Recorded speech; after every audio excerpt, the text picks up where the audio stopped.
আরে তুই দেখ ভাই, এটা দেখ, এটা দেখ। You say my love but with a voice chaster than nun. কিডসের পোয়েম, বুঝলি? এইসব পোয়েম ওর সব মুখস্থ, ঠোঁটের আগায় সব মুখস্থ।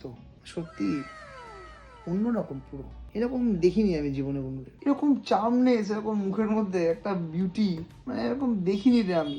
আমার মানে বুঝলি, কোনো কিছুই, আমার দিন শুরু হয় যেন ওর জন্য। পাগল প্রেমী, পাগল। আমি প্রেম পাগলু, বুঝলি? প্রেম পাগলু না রে ভাই। ওসব ওসব তো ঠিক আছে, সে তো হবে, কিন্তু তুই দেখবার দেখ কত বড় মেধাবী ও। মানে আমি তুই কিন্তু পারবো না এটা, কিন্তু ক্র্যাক করেছে। চাকরি পরীক্ষাও, চাকরি ছেড়ে দিচ্ছে। মানে ও পারবে, মানে পুরো ফ্যামিলির আইকিউ এরকম, পুরো ফ্যামিলি। আর ওর হবে না। মানে সত্যি ওর ব্রেন যদি কেটে দেখা যায় না, আইনস্টাইনের ব্রেনের থেকে ব্রেন বেশি, মানে আমার বেশি মনে হয় আইকিউ। লেভেল চেক করা যেতে পারে। সত্যি ভাই আমি এরকম পারবো না এরকম।